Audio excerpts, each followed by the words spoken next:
In 2011, a woman nobody could identify walked into a small Turkish town with a map her family had kept secret for generations.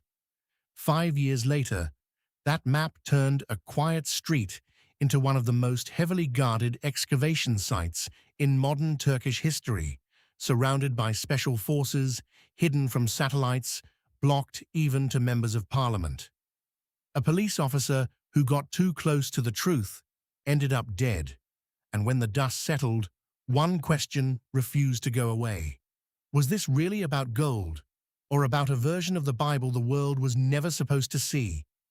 Stay till the end, because this story doesn't end in Tarsus, it ends in Rome. In 2011, an unidentified woman, some accounts say she was Armenian, arrived in Tarsus, a small district in Mersin, southern Turkey, carrying an old map she claimed had been passed down through her family. She approached a group of local, unofficial treasure hunters with an offer. They could keep any gold or valuables they found. She only wanted the paper, old documents and books buried alongside the treasure. The diggers thought they'd won the deal of a lifetime. They had no idea what they were actually giving away. They rented a rundown house on the street, paying nearly 10 times its normal rent to make sure the owner asked no questions. What the diggers didn't know, police had already caught wind of the dig. An officer named Mithat Erdal was quietly, and only verbally, never on paper, assigned to infiltrate the group. For months, Erdal dug alongside them, earning their trust while reporting everything back to his superiors. According to his widow, Sibel Erdal, the crew eventually broke into what looked like a royal tomb, allegedly pulling out gold candelabras, ceremonial cups, and coins. Then came the raid. 7 diggers arrested. But here's where it gets strange. The official police report claimed nothing of historical value had been found at the site, even though, according to his wife, Erdal had personally seen the treasure with his own eyes. Weeks later, in January 2012, Mithat Erdal was found dead, shot with his own service weapon. Officially, it was ruled an accident. His widow has always said otherwise. For 4 years, nothing happened. Then, in 2016, everything changed. After the failed coup attempt of July 15th, the police chief who'd assigned Erdal, along with much of that same unit, was purged, accused of ties to the Gulen movement. Sibel Erdal saw her opening. She wrote directly to President Erdogan, demanding the case be reopened. What came next stunned the whole country. A new official excavation began on that same street, this time run by state archaeologists, but guarded like a military operation. Snipers on rooftops, special forces units, streets sealed with blue tarpaulins so tall that neighbors say satellite images of the area went dark. Even a sitting member of parliament, A2 Ataja, was turned away at the gate. He later filed a formal parliamentary question, demanding the government explain what was really being dug up, and whether a priceless relic had been quietly shipped out of the country. The government never gave a straight answer. Local residents described their houses cracking and their walls splitting more than 150 meters from the actual site. Evidence, some argue, that whatever was being excavated went far deeper than a single courtyard. So what were they actually looking for? Officially, nothing of significance was ever announced. Unofficially, 3 theories have taken over Turkish internet forums for almost a decade. Theory 1, an underground city, Emperor Decius's lost city. Locals claim the excavation reached extraordinary depths, deep enough, some say, to expose the entrance to a lost underground network dating back roughly 10,000 years in local legend, tied to the Roman emperor known in Turkish as Decius. That name isn't random.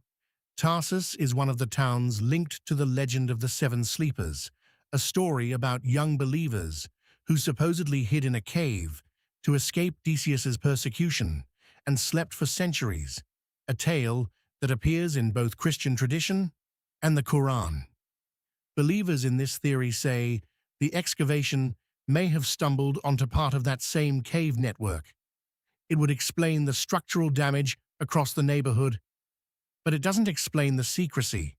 A tourist attraction wouldn't need armed guards. Theory 2. The Treasure of Daniel. Some residents insist the dig uncovered a legendary hoard tied to the prophet Daniel, a story that circulated in the area for generations, long before this excavation began.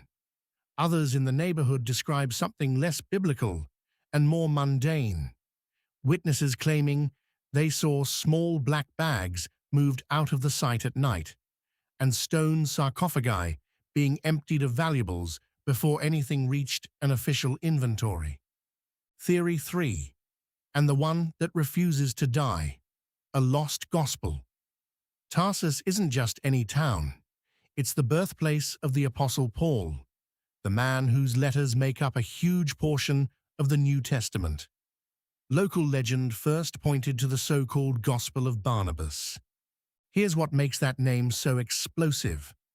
A copy of the Gospel of Barnabas does exist today, but it's a known 16th century manuscript written in Italian that surfaced centuries after Christ. Mainstream scholars consider it a later composition, not an authentic first-century text. What makes it controversial is its content. It explicitly denies the Trinity, denies that Jesus was divine, and, according to many readers, appears to predict the coming of the Prophet Muhammad. That's exactly why it's treated so differently in the Muslim world than in the Christian one. So when locals in Tarsus started whispering Barnabas, what they meant was something much bigger than the known 16th century copy, an early 1st century dated version of that same gospel, one that would predate every existing manuscript, and if authentic, would force a 2,000-year-old argument about who Jesus actually was to be reopened. Some go even further, claiming Paul himself, a man from this very city, left behind an alternate personally written account that never made it into the Bible we know today. Local internet lore ties the Gospel's danger to a body count. Online stories claim that people who got close to a copy of the true Barnabas Gospel have met suspicious ends, including, some claim, a Turkish political figure who died in a helicopter crash years before the Tarsus dig even began, allegedly after telling friends, "Not many people who see this gospel live long." There's no credible evidence linking that death to any manuscript. It's textbook conspiracy forum pattern matching, connecting two unrelated tragedies because the story is more satisfying that way. We're including it because it's part of the actual folklore, not because it's true. If a manuscript like that existed and predated the version in every Bible printed today, it wouldn't just be an archaeological discovery. It would raise the one question every major religion has spent centuries trying to avoid. Are we reading the original words or an edited one? To be clear, there is zero verified evidence any manuscript, Barnabas or otherwise, was ever found in that courtyard. Religious historians point out that hidden gospel texts, Barnabas, Thomas, Judas, Mary, are already well documented. Finding another wouldn't rewrite Christianity, it would just add to a shelf that already exists. But none of that has stopped the theory from becoming the most repeated one in the country. Here's where the story gets genuinely strange, whether or not you believe any of it. The official dig quietly wrapped in 2017. No findings were ever announced. The following year, President Erdogan traveled to the Vatican on February 4th to 5th, 2018. His first visit there in decades, and only the second visit by a Turkish head of state to meet a pope since 1959. Officially, according to statements from both the Turkish presidency and Vatican sources, the trip's headline topic was Jerusalem, reacting to the US decision weeks earlier to recognize Jerusalem as Israel's capital, alongside Syria, refugees, and the fight against terrorism and Islamophobia. Nothing about relics, nothing about archaeology on any public record.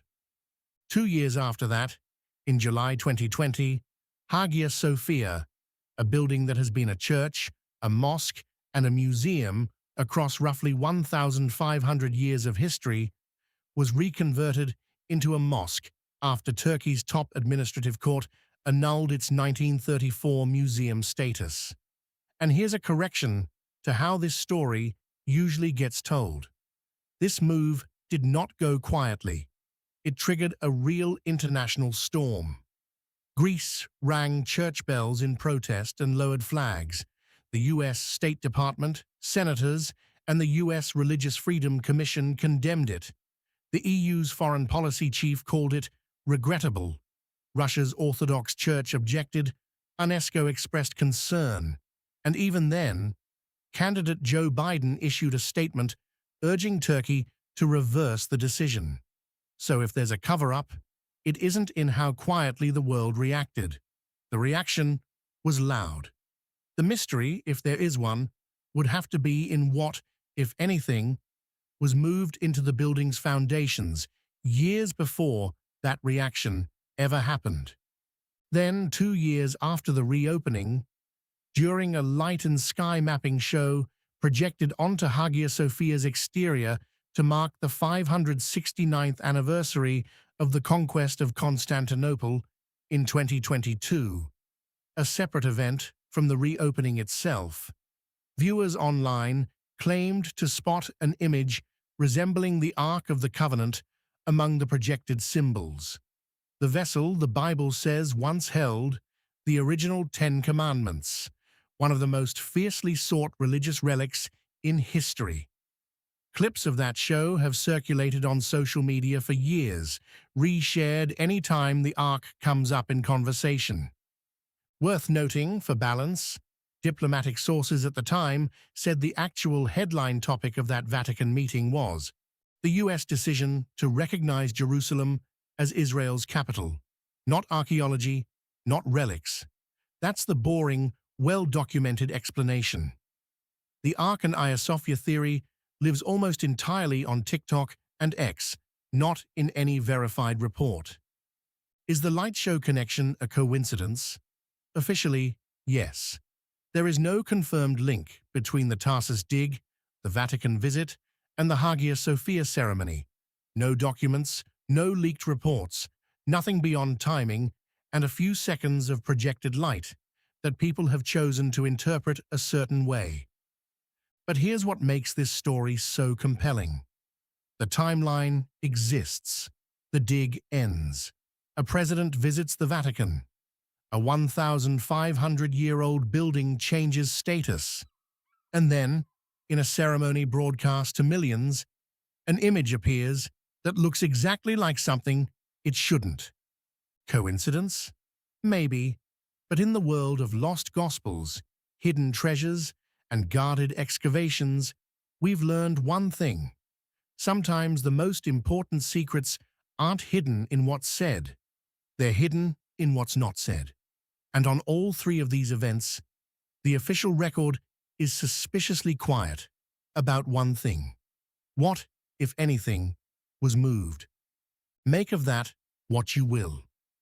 A few years ago, the Red House itself was quietly listed for sale, for roughly 8.2 million lira.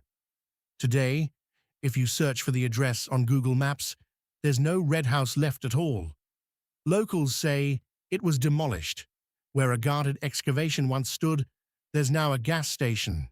So, underground city, forgotten treasure, or a gospel the world was never meant to read. We may never know what actually came out of that courtyard in Tarsus. But if there's one thing this story proves, it's this. Governments don't bury secrets forever. They just wait for the right moment to let you see a piece of them. If you want the full breakdown of the Vatican Hagia Sophia timeline, that's a video for another day. Subscribe so you don't miss it. And tell me in the comments, underground city, treasure, or lost gospel. What do you think was really down there?